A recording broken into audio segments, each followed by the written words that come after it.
What's up everyone, my name is Tobi the Great and welcome back to the channel where we are building the ultimate basketball simulation experience. Today I've got something real exciting, the new league generation logic for BasketballCoach. Yup, we're taking it up a notch and creating an entire league complete with teams, schedules, and epic matchups. So let's dive into the magic behind the scenes. First up, we're gonna have our league.ts file. This is the heart of our league generation logic. This file is packed with some serious code, so we're gonna break it down faster than a fast break. So let's start off with the league class. This bad boy handles everything from generating schedules to tracking team records and player stats. So let's give it a warm welcome, shall we? Because this right here is the LeBron James of our upcoming RPG mode. We need this. We need this on the team. Inside the league class, we have a few important players here. Type. This defines the league type. It could be middle school, high school, college, or even the big leagues, because everyone starts somewhere. Even Michael Jordan had to play high school basketball. Actually, Michael Jordan played JV. Isn't that crazy? Next, we have league teams. This is a list of our league team class, which we'll get to in a bit. Think of it as like the draft list for your fantasy league. Schedule, a record mapping of the current day to the list of games, because every day is game day. No rest days here.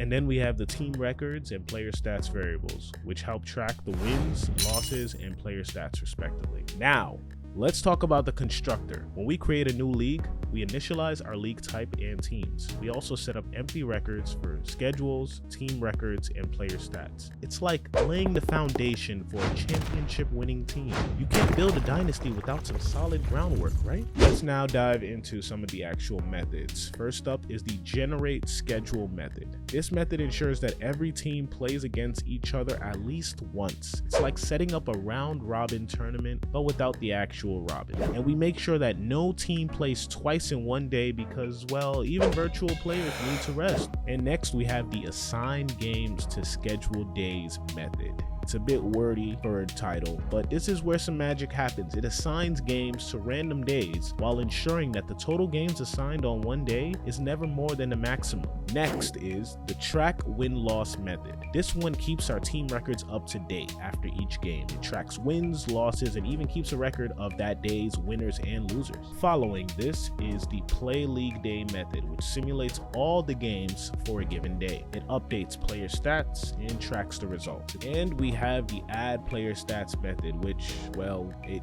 does exactly what it says. It adds the player stats from the games box score to the league's overall record of each player's stats. Pretty helpful, and it's very important for our stats tracking logic. Now we're gonna switch gears a bit and look at the front end. This is the league page component. And this is where the back-end magic that we did connects to the front-end magic that our users will see, and we make it come to life. Here, this is where the players will create their coach, view the league overview, progress through the season, check out the stats, pretty much everything. We use what's called state hooks in React to manage various aspects of our league. For example, the show team records and show player stats methods control the visibility of team records and player stats, because sometimes, you know, the page can get all cluttered and maybe you don't want to see how Moses Waters and all these other random players are doing at any given moment. Maybe you just want a very clean, nice UI, and this method allows us to